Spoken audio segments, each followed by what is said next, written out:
Hello. Hello. What are we listening to, John? We're listening to the background. We shouldn't really be playing this as background music, but it's Eliane Radigue from Trilogie de la Mort. Eliane Radigue was one of the early pioneers, really, of what became kind of drone music, ambient music, and this is from her. Most of her stuff is very long pieces with electronic, usually used as an ARP synthesizer. And now she started actually in her 80s, she started composing for instruments as well.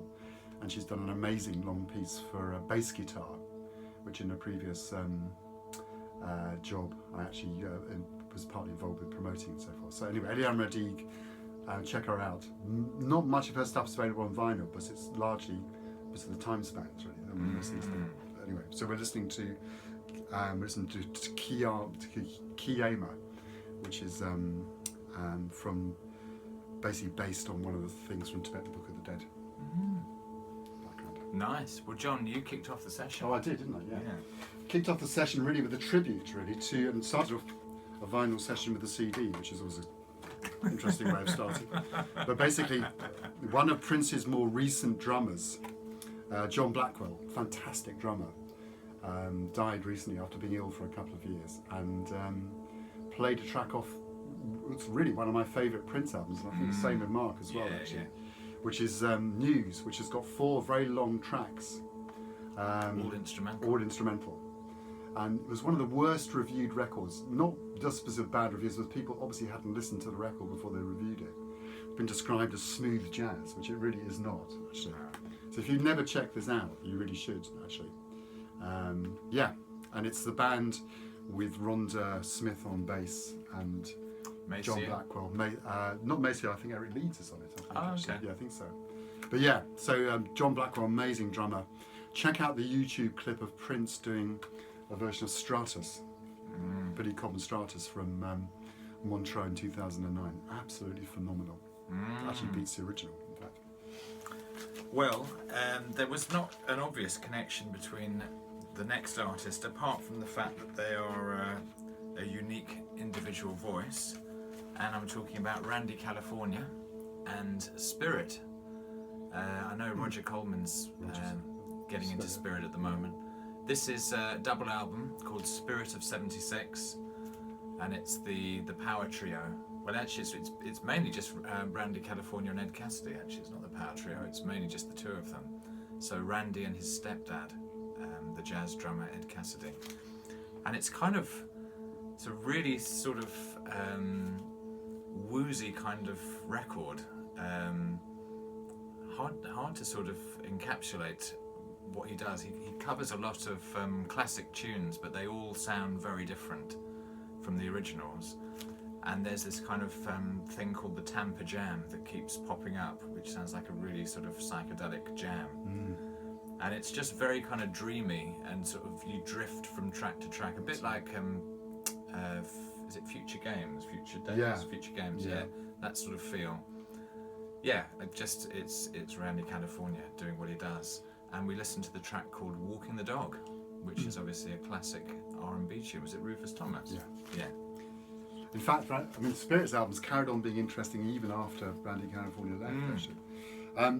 So then I don't know really what the connection with Jeff Buckley was, actually, particularly at this point. So we blew Unique voices. Unique voices, I think, actually. And one of the weird kind of byproducts of the vinyl revival is that supermarkets started selling, in the UK, started selling vinyl. So doing my late night shopping on Thursday this week, I picked up a copy of Jeff Buckley's Grace, which I'd never had on vinyl before. And I was saying to Mark, I actually saw Jeff Buckley twice before he, weirdly, in the States, before he actually became well known. He did a tribute to his dad at a Hal Wilner event in St Anne's warehouse in Brooklyn. Then also I saw him with his band at the Knitting Factory, but both of those were years before this album came out, and I just thought, the first time particularly, who is this guy? It's a phenomenal voice. His eye looked a bit like Adamant then. He does, actually, yeah. But it's still, it's one of those albums that's so familiar you sometimes hardly listen to it, but it's still a great album. Fantastic. And there was a logical connection with the next track, which is of course Jeff Buckley's dad, Tim Buckley, and the title cut from the album Star Sailor, which was a very out there track, just his vocals kind of mashed up and harmonised, and yeah, just very, as we were saying, radical stuff when this came out. Yeah, it sounded great. Really good. And there was something about the strange treatment of Tim Buckley's voice that reminded me of a track of Neil Young's American Stars and Bars, which was late 70s. Actually, still one of my favourite Neil Young records, actually, and I can never remember the name of the track, so I'm going to check out what it's called. It's a track where Neil Young basically takes on the character Will to Love. Is it Will to Love or Will to Hope? Will to Love. Where Neil Young basically sings a kind of love story from the perspective of being a salmon, which is kind of, I don't think that's anyone else has done that on a record. with a live campfire. With a live campfire in the background. One of the unusual tracks where he plays all the instruments, so he's playing marimba, vibes, guitar, a bit of electric piano on there as well, but great song. Actually. And I think it was the vibes and marimba feel that made me think of Space Oddity and what is it? Is it Space Oddity itself? Space Oddity itself, the track itself, yeah. Which this is a reissue, David Bowie. I mean, I think everyone knows this track, but they do really recreate the idea of floating into space. The musicians, and it's incredible. It was a Gus Dudgeon production with Herbie Flowers on the bass. There's a very long story about me meeting him and my sister, but I won't tell that, which was a year before that came out. Then there's something about the stateliness, I think, probably of, I'm pushing it here in terms of connections a bit, stateliness of the Space Oddity that made me want to play a track called Quit It, which was written by Miriam Makeba originally, and signed by Miriam Makeba, South African artist. And this is off Nat Adderley's album called Double Exposure, which was produced by David Axelrod and Nat Adderley, and it's a very unusual album. It's got George Duke and some of the same people who played with Cannibal Adderley around the same time. But it's also got a vocal version of In a Silent Way, which is actually terrific on here as well. I'd love to hear that. Yeah, but I played the track called Quit It. It's a vocal version, also with strings on as well, Silent Way. And so Nat Adderley is actually singing on Quit It. But it's a very nice track, and there's quite a lot of enthusiasm for this on YouTube at the moment. And I've been waiting to find this at a reasonable price, and finally got it recently. So it's on Milestone, I think, or Prestige or something. Prestige. Yeah. There was something about the sound of that, and I guess also I was still slightly into the space realm. So we played Quincy Jones' "Walking in Space," the title track. This is a track from the musical Hair, and quite a long track, I reckon, for 1969, about 12 minutes, and stellar band with Ray Brown on electric bass, which I don't think had been heard before, Grady Tate on drums, Eric Gale on the guitar, a great solo by Roland Kirk, and Freddie Hubbard, Hubert Laws. Bob James. Bob James on the keys. Yeah, lovely. Very good. As ever, a beautifully produced record. All Quincy albums. Although he didn't produce it. He didn't produce it, no, He Crew conducted Taylor, it. but it sounded like he produced it. Sounded like it, didn't it? So from Quincy to Quincy, I'm forward 2 or 3 years to Mellow Madness, which I always think is nobody ever talks about this record really, and I think it's one of his best. It's the one that effectively introduced the Brothers Johnson to the world, and played the track "Is It Love That We're Missing," which is featuring the Brothers Johnson. Yeah. So it's a really nice record, this one. It's kind of somewhere in between his kind of Summer in the City period and the kind of more something like Body Heat stuff between the two, I think. There was something about the combination of the two brothers' voices which made me think of Daryl Hall and John Oates, and the way they sort of mesh their vocals together. And this is the album that Todd Rundgren produced called War Babies, that came out after Abandoned Luncheonette, I think in about 1974. Very different from their previous, in fact probably very different from anything they ever went on to do afterwards as well. There's really the mark of Todd and of the band that sort of became Utopia. And we listened to the track called Beanie G and the Rose Tattoo. Yeah. Sounded pretty good, actually. Yeah, it's really good. And of course, Todd's now working with Tower Hall again. Oh, is he? Yeah, they do a kind of, I think it's a TV program or something. There's some kind of, or it's some kind of. There's a lot of YouTube clips of them working together. And then I think might have had a break actually, and then on to the next one. Don't have to really talk about Stevie Wonder and Talking Book, but there's just one. This Maybe Your Baby just came up. Somewhere I was listening to it, and just a really incredibly funky track it is really, with amazing kind of bass synth working through it. I mean, Steve, you can't go wrong with Stevie. No. And the bass synth on that track really, well, this is why I played this next tune, which is Just Let Me Be Close to You by the Valentine Brothers, and features the amazing bass synth and keyboard work of Bobby Lyle. Yeah, just a really very sort of jazzy, soulful two-step track with great guitar playing at the beginning and some great keyboard solos towards the end, and a good song. Seems to have somebody's signature on it. It has got someone's signature. Valentine Brothers, who most well known for the track Money's Too Tight to Mention, obviously, which was the career-making track for Simply Red. Yeah. That's a mistake. No. I don't feel the Valentine No, I'm Brothers sure are they- sitting in a mansion. I'm sure they did all right. In Cheshire, though. Then went for a compilation, which was actually in a series that David Toop, the improvising musician, did for Virgin Records, and most of the other ones were based around different kinds of experimental themes, and this one was based around soul ballads, and caused a bit of a fuss at the time. So I think a lot of the avant-garde heads couldn't understand why he'd made a record, a compilation. But it's a great compilation with some really interesting stuff on it, and played the track Loose Ends Hanging on a String, which is a bit of classic Brit soul, really. Very classic.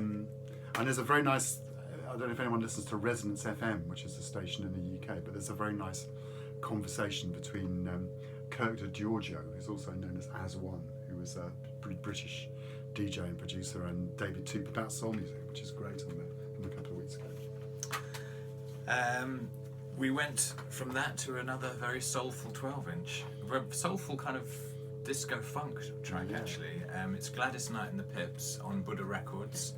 Love Is Always on Your Mind, and it's a kind of extended 12-inch mix with some fantastic breakdowns, some great strings, wicked bass line, and actually this is twinned with the track Bougie Bougie, which is Valerie Simpson, Nick Ashford track, which is fantastic. This just found this on Sounds of the Universe, who I have to say are very good at sort of priming me with emails for records that I didn't know I wanted. But anyway, yeah, get that on a 12-inch. Sounded very good. Then then into kind of disco prog almost. The later George Duke album, which Guardian of the Light, which I think was either late 70s or early 80s. I can never quite remember. 83, so early 80s, where he was getting much smoother. We've played a lot of George Duke on sessions over the last few sessions, but this is he was getting into a much kind of smoother territory. But again, once again, featured Louis Johnson on bass and Ndugu Chancellor on drums, and played the track called Silly Fighting on there, which is incredibly kind of funky track with syncopated drums and bass, and Ray Parker Jr. Incredibly syncopated. Yeah. Sort of slappy bass. Yeah. And Plucky guitar. Well, this album, Technical I term. don't think I'd listened to since I left London, because I definitely remember playing this to John back in the late 90s, when I lived in Hackney. This is the album called Night After Night. I mean, basically every George Duke album, the playing is always immaculate, even though he was going into quite a commercial kind of realm here. But we listened to a track called Children of the Night. It sounded good, actually. Yeah. I always think I don't like the later George Duke albums, but when I hear them, I realise I actually do like them. Yeah. But yeah, this is probably worth mentioning here. These sessions started way back, probably well over 20 years ago. Mid-90s, I think. Mid-90s, yeah. So before we started doing YouTube, we've been doing this for 20 years, basically. We won't be recapping on all of them. Then we had a bit of a yacht rock kind of session at the last one of our videos, but this so kind of going back into some of that territory a bit. It's a band called Eye to Eye, which was this is a record produced by Gary Katz, who was the Steely Dan's engineer and co-producer on some things. And this is a weird album. It came out in '82, and it kind of sounds like Steely Dan, but with a female singer, basically. And the backing tracks sound like, which are mostly played by a band that includes Jeff Pecora and Chuck Rainey. And Elliot Randall, who's also a classic. So it's very Steely Dan influence, but different. And nice album. Eye to Eye, which was on Warner Brothers, and actually had a couple of hit singles off it, I think. Still kind of into my Gino Vanelli phase. I think John's also there. I'm also there, yeah. This is a track off, I think, possibly his best album, Brother to Brother, which came out in 1978. Again, quite hard to categorise, but there's the sort of musicianship of the sort of Steely Dan players and the kind of, singable, disciplined guitar soloing. But he's really, I think Gino Vanelli was a drummer, so he was really very focused on the drum tracks. Amazing drummer called Mark Craney, Carlos Rios on guitar, Jimmy Haslip on the bass, Ernie Watts on the sax, Manuel Badrina on percussion, Victor Feldman on vibes. Amazing set of musicians, and actually great arrangements, great songs, and just absolutely, as we said, the kitchen sink is thrown into these tracks. There's everything going on. Yeah, there's a lot of discussion of Mark Craney on various drum forums. I think. Is there? Yeah, he's definitely seen as a bit of a hero. Staying in a similar-ish kind of vein, went for, and this is a track, I can't remember where I heard this. Actually, I heard this on an American radio station, I think, a little while ago. And it was Neil Larsen, who's a keyboard player who played on a lot of kind of mid-70s period fusion, jazz, funk, and also kind of soul music. And this is his solo album, which is called Jungle Fever, and played the track called Southern Samba, which has a great kind of rhythm section of Willie Weeks and Andy Newmark, who's a local resident as well. I've always liked kind of, and I think I was also trying to track down some more Willie Weeks playing, because I didn't have all that much of him on record. So and this was on A&M Records, highly recommended. 8 good tracks, basically. Another album with 8 good tracks is Donny Hathaway Live, and the connection is Willie Weeks, who's the bass player on this, and I have to say his playing is sublime. He also does an amazing solo on the track called Voices Inside. Everything is Everything. Which everyone says is the best bass solo ever. I don't know, but it's a pretty good bass solo. But we actually listened to Donny's interpretation of Marvin Gaye's What's Going On, which I have to say I think I actually prefer to Marvin's version. Very, very soulful, really grooving, great Wurlitz's piano solo as well. He's I think a mutual favourite. Yeah. Absolutely right up there. Then went for something I picked up recently. Just got through Mark, actually got interested in Brian Auger's Oblivion Express, and this is from a later album not that late, so it's 1975, with a band with Alex Lidgerwood. Is that how you pronounce his name? I don't know how you pronounce his name, but Scottish. He was a singer in Average White Band for a while as well. And played was he? Yeah. And so played the track called Thoughts from Afar off this, which is a great tune, actually. Really nicely produced record. The album's called Reinforcements, and quite hard to find on both vinyl and CD, I think I remember. And very well produced record, kind of slightly more soulful and funky than fusion-y, actually. Lovely, I thought it sounded great. Really nice record. Definitely after that now. Yeah. There was something about that, which I think it was the sort of fusion of really classy jazz playing with a really good pop song, done in a soulful way, which brought me back to one of my favourite albums, which is Don Blackman's one and only album, called Blackman, I think, and the incredible track called Let Your Conscience Be Your Guide? No, it was Holding You, Loving You. yeah. Yes, it was, yeah. Holding You, Loving You. Yeah, all of the tracks are fantastic on this. We've shown this many times I think before. we might have even shown it for the last session. Really? I think so, yeah. Okay. But it's very, very good. It just shows how much you needed people. Yeah. No, it's a classic record. And then we had a break, and then we had a bit of a reggae. No, we didn't have a break actually. Reggae fever. We had a bit of reggae fever. I didn't bring that much reggae with me actually, but played. This was my birthday present from Mark at the last session actually, and played, I think, which is definitely one of my favourite ever reggae tunes, Carlton and the Shoes' "Love Me Forever." And in fact, Mark made his radio debut this week and played a track off this very track actually. But yes, classic Studio One reggae.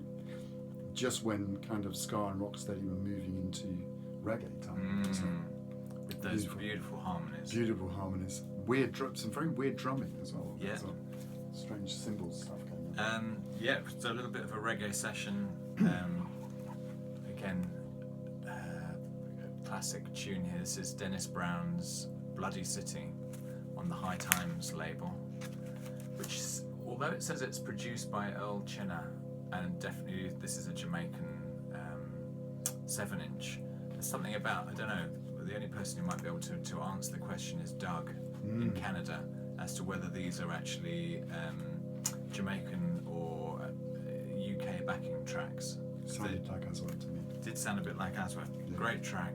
There's a fantastic 12-inch with this and Freddie McGregor's Natural Collie on the B-side, which is another fantastic tune.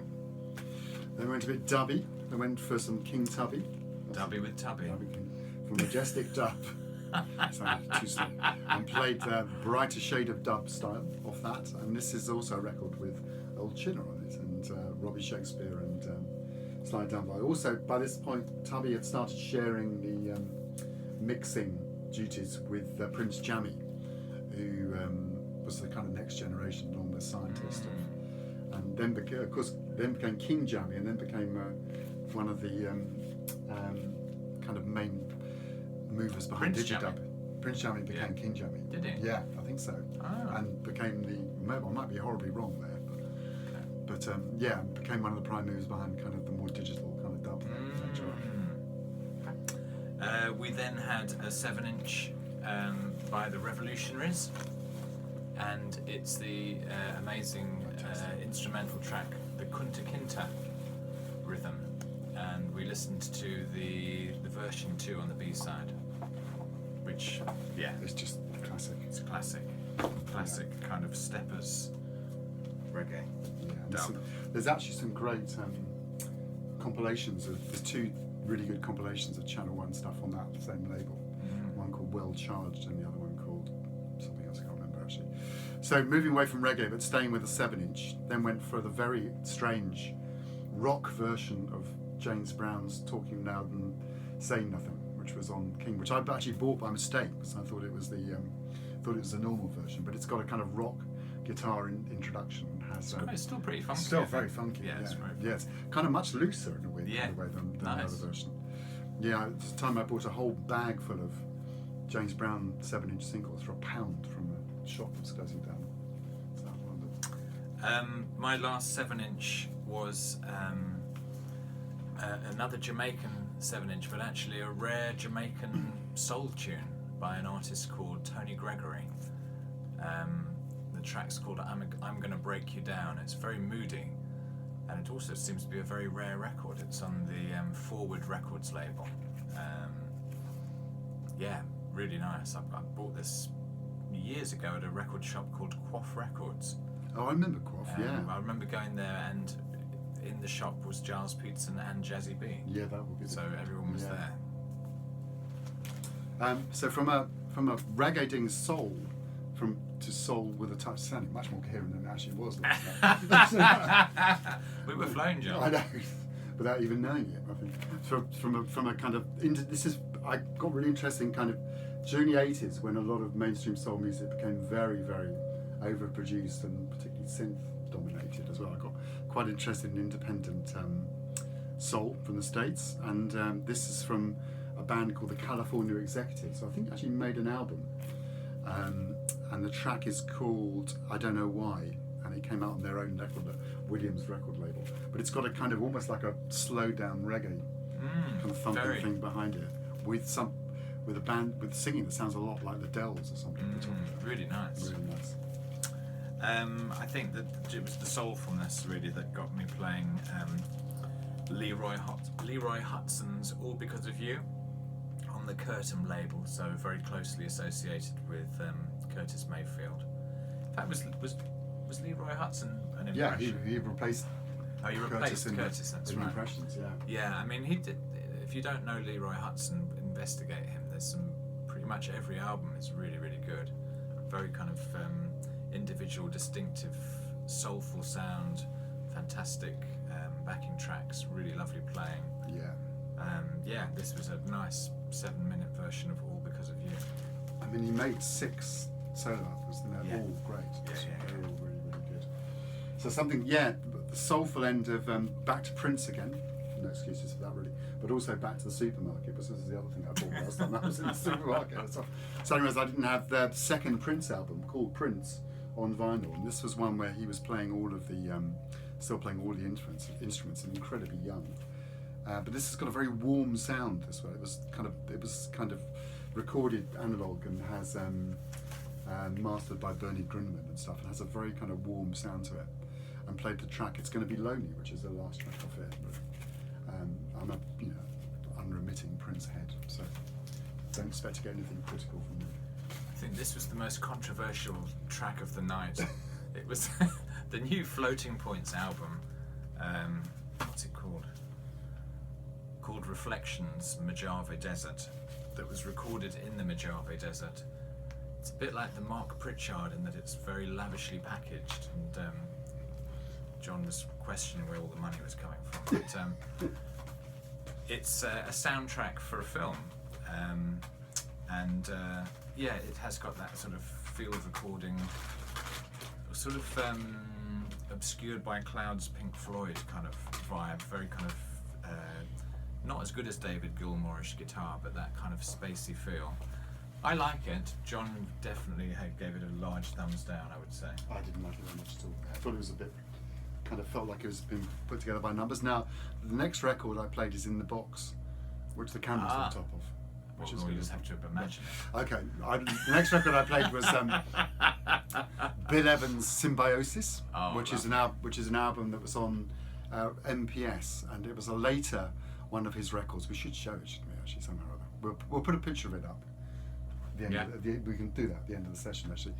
And it was recorded after, with the second of his kind of famous trios, the one with Martin Morell and Eddie Gomez. And he recorded it with Klaus Ogerman, the arranger and composer, with an orchestral kind of soundtrack.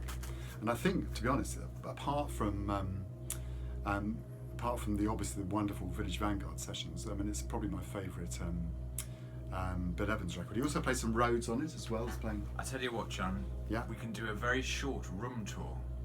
We could do. While you get that record out. Okay, could do that now. Yeah, we're doing it now. Here we go. This is This unplanned. Is radical. So this is where we sit. So there's a big, as you can see, the shelf of records here. Speakers. Lovely view in the garden. Lots more records. Lots more records. CDs Lots and more records. Record cleaner. Yeah, record cleaner. Photograph of Mark meeting Nelson Mandela. Indeed. And that's it. We're back here. And we're back. Whistle Stop. Whistle Stop tour. We weren't expecting that. And this is all for that. Bill Evans' Symbiosis on MPS.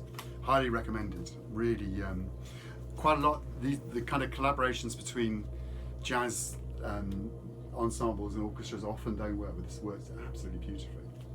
Classic stuff. And then my last selection, which I was imagining John wouldn't guess, but he got it immediately. Only because I've got the CD. Only because he's already got the CD, which I didn't realise.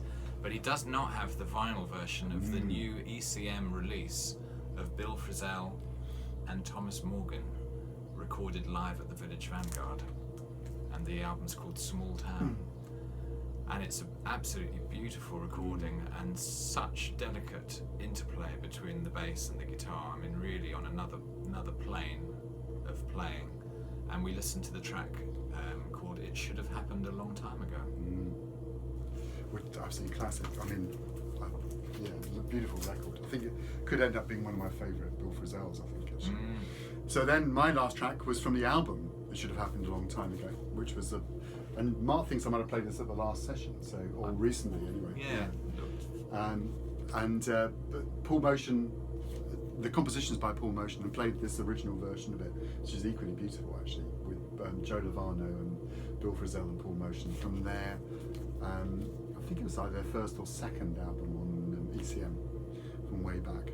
Yeah, beautiful tune, and it comes a bit of an earworm as well. And that was it. That was it, folks, and we've just been to a record fair in Whitstable, where we bought loads of records. Quite a lot, some of which I'm sure will feature in the next session. Absolutely.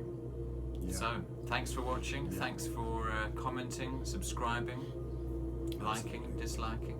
Yeah. It's all good. Yeah. See you next time. Everybody. Yeah. Bye. Take care of yourselves.